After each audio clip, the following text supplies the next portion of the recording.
Bonjour à tous, bienvenue dans ce nouveau tuto PrestaShop que l'on va dédier cette fois-ci à l'installation de modules de fonctionnalités sur votre site.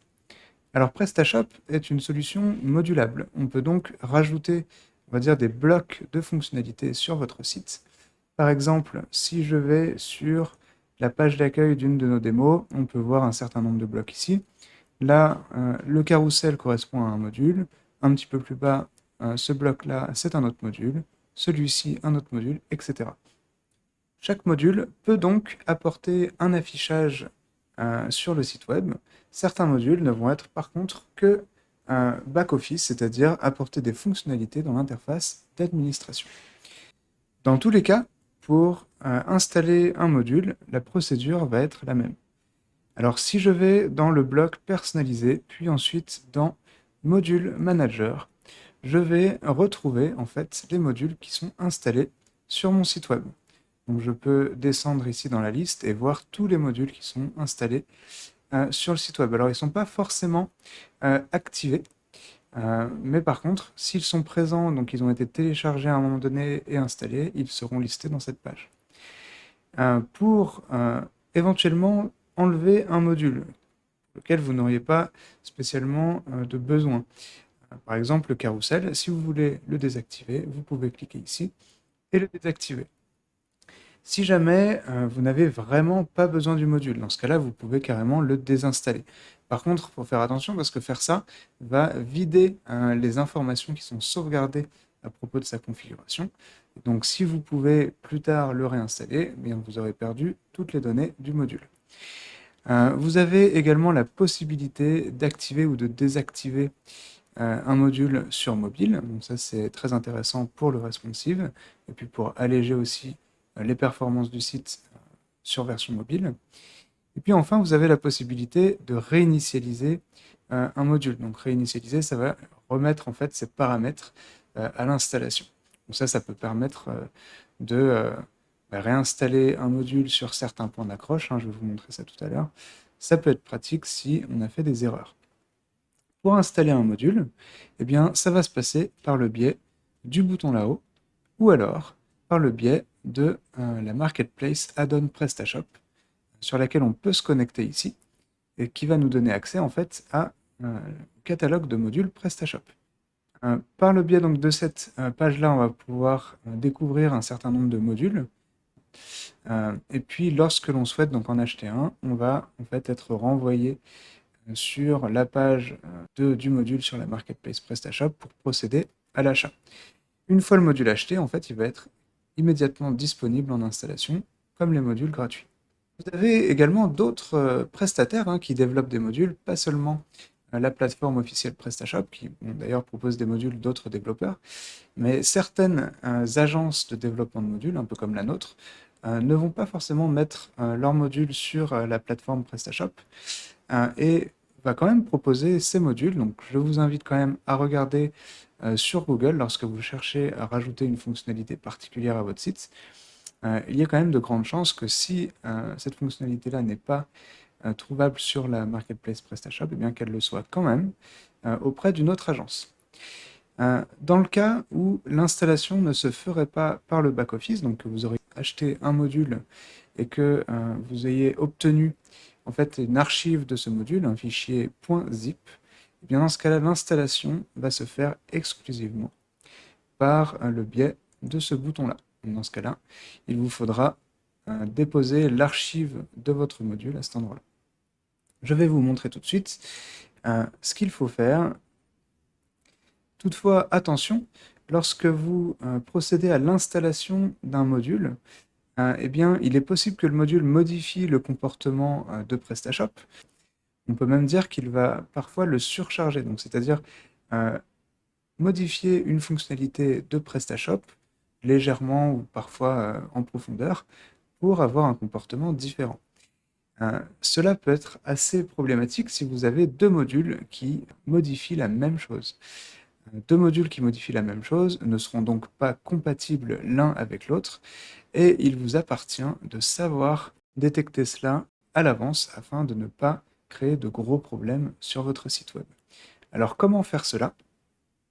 Eh bien, tout simplement en récupérant le fichier zip que vous venez de télécharger, en l'extrayant, afin de regarder son contenu. Si vous voyez un dossier qui s'appelle Override, eh bien faites attention. C'est effectivement dans ce dossier-là qu'on va avoir des surcharges de fonctionnalités de PrestaShop. Il est donc possible que d'autres modules agissent sur ces mêmes fonctionnalités, en tout cas les surchargent également.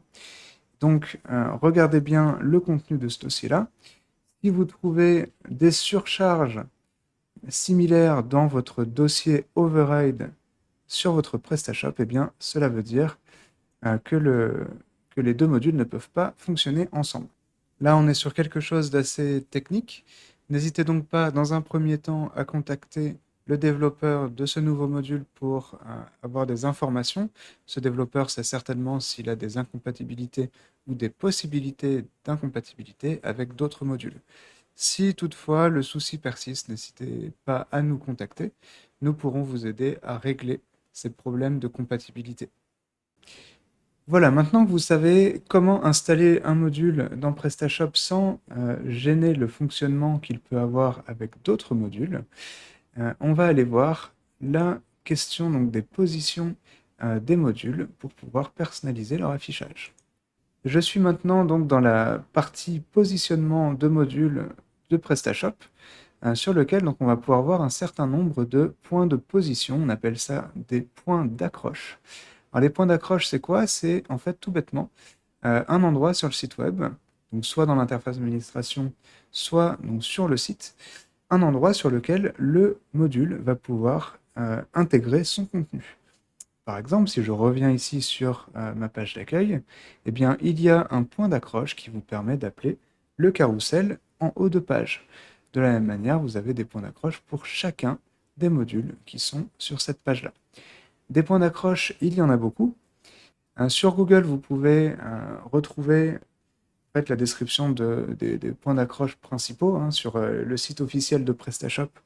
C'est également une information qui est donnée. On vous met un lien dans la description de cette vidéo pour que vous puissiez aller voir sur leur site. En général, ce qu'on fait pour modifier la position d'un module, c'est qu'on va aller retrouver ce module en le tapant. Et là, on va voir les différents points d'accroche sur lesquels ce module est configuré. Et là, on peut voir qu'il y a un point d'accroche qui s'appelle Display Home, qui veut dire en français affichage sur page d'accueil. Et on peut retrouver donc ce module-là. Et donc sa position qui est celle-ci. C'est donc par le biais de cette page-là que vous allez pouvoir personnaliser les positions de vos modules. Si jamais vous décidez de garder le module mais de ne plus l'afficher sur certaines pages, c'est également possible. Pour cela, il vous suffit en fait de cliquer ici et de demander à dégreffer le module. Ainsi, son contenu ne sera plus affiché à cet endroit-là. Si jamais vous voulez revenir en arrière, eh bien vous pouvez refaire l'opération inverse en cliquant sur le bouton qui est en haut. Vous pouvez sélectionner votre module et dans la liste qui est proposée ici, sélectionnez le point d'accroche qui vous intéresse. Voilà ce qu'il en est pour l'installation et le positionnement ou la configuration du positionnement de votre nouveau module. Il y a un dernier sujet à couvrir, c'est la mise à jour de vos modules. En effet, les développeurs réalisent régulièrement des mises à jour pour corriger des bugs ou éventuellement faire des versions de leurs modules qui soient compatibles avec de nouvelles versions de PrestaShop. Il est donc intéressant de rester à jour sur vos modules afin de profiter des derniers correctifs. Pour mettre à jour un module, c'est très simple. Vous pouvez donc aller sur la page mise à jour, soit cliquer sur tout mettre à jour ou alors mettre à jour module par module. Il faut bien entendu appliquer les mêmes règles de précaution qu'à l'installation, c'est-à-dire qu'un module qui a une modification du comportement de PrestaShop par le biais d'une surcharge, eh bien faites attention, ne le mettez pas à jour comme ça. Rappelez-vous que ce module peut avoir des complications. Voilà, il faut vraiment faire attention avec tout ça, ces installations et ces mises à jour de modules. Encore une fois, hein, si vous avez le moindre doute, n'hésitez pas à contacter une agence comme la nôtre. Nous vous aiderons pour mettre à jour ou installer vos modules. Merci pour votre attention. Je vous dis à très vite dans de nouvelles vidéos tuto.